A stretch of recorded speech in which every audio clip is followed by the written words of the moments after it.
বাংলাদেশে এরকম হেনা ভোট আগেও হয়েছে,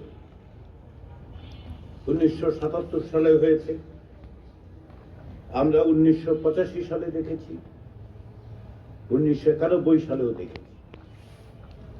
1977 এবং 85 সালে যে গণভোট হয়েছে, যে হেনা ভোট হয়েছে, কিংবা 1991 সালেও যে হয়েছে, তার থেকে এই হেনা ভোটটা একটু আলাদা।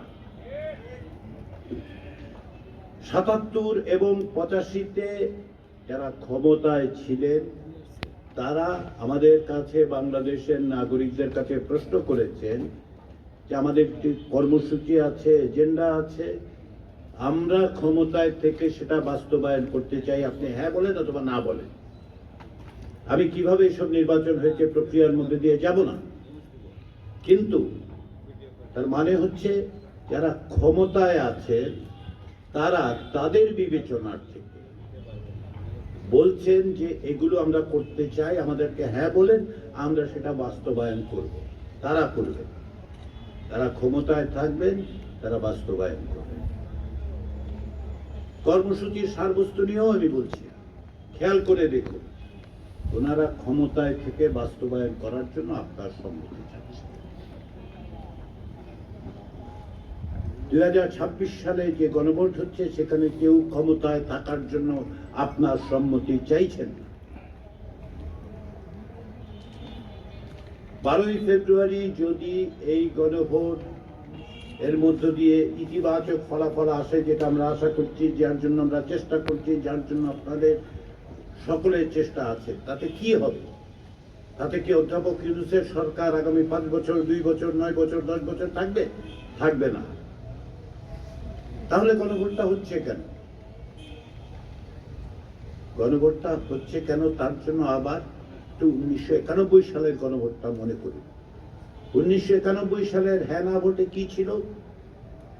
জাতীয় সংসদ তৈরি হয়েছে, আপনারা ভোট দিয়েছেন, প্রতিনিধিরা গেছেন, তারা সিদ্ধান্ত নিলেন যেহেতু তারা মনে করে অধিকাংশ বাংলাদেশের নাগরিক রাষ্ট্রপতি শাসিত ব্যবস্থার বদলে সংসদীয় ব্যবস্থা চান, তারা সেইভাবে সংবিধান সংশোধন করে আমাদের কাছে জিজ্ঞাসা করলেন যে এটাতে আপনাদের সম্মতি আছে।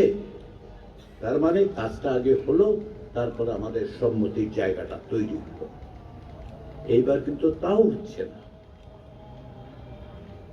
এবার যেটা হচ্ছে, সংখ্যাগরিষ্ঠ দল সংখ্যালঘিষ্ঠ দলের বিষয় না, এবার প্রথমে আপনাদের কাছে আসা হচ্ছে, বাংলাদেশের নাগরিকদের কাছে আসা হচ্ছে যে আপনারা বলুন 54 বছরে আমাদের যে বিচার ব্যবস্থা তৈরি হয়েছে সেটাকে আমরা অব্যাহত রাখবো। যেই বিচার ব্যবস্থা বলে রাষ্ট্রপতি একটা দণ্ডিত অপরাধীকে ইচ্ছা মতো তিনি মাফ করে দিতে পারেন, সেটা আপনারা রাখতে চান না চান না? সেটা বদলে তো চান না চান না?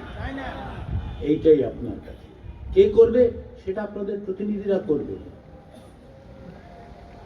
সেই জায়গায় আপনারা যাকে ইচ্ছা প্রতিনিধি পাঠান, আপনার দল ভিন্ন হবে, মত ভিন্ন হবে, আপনার পাশে যিনি বসে আছেন তিনি এক দলে ভোট দেবেন, আপনি এক দলে ভোট দেবেন, আপনার বাড়ির লোক অন্য জায়গায় ভোট দেবে, দিন। সেটাই হচ্ছে গণতন্ত্র, সেটার জন্যই আমরা লড়াই করেছি 16 বছর। কিন্তু দেশটা চলবে কিভাবে,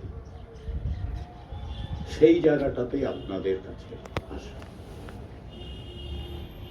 আপনাদের মাধ্যমে সকলের কাছে আসা, বাংলাদেশের 13 কোটি ভোটারের কাছে আসা, যে দেশ ভবিষ্যতে কিভাবে চলবে, দেশ পরিচালনার দিক নির্দেশনাটা আপনাদের কাছ থেকে, বাংলাদেশের মানুষের কাছ থেকে আসা দরকার। এই জায়গায় আমরা আসলাম কিভাবে? আমরা খুবই আপ্লুত, যেটি আমাদের প্রথম বক্তব্য।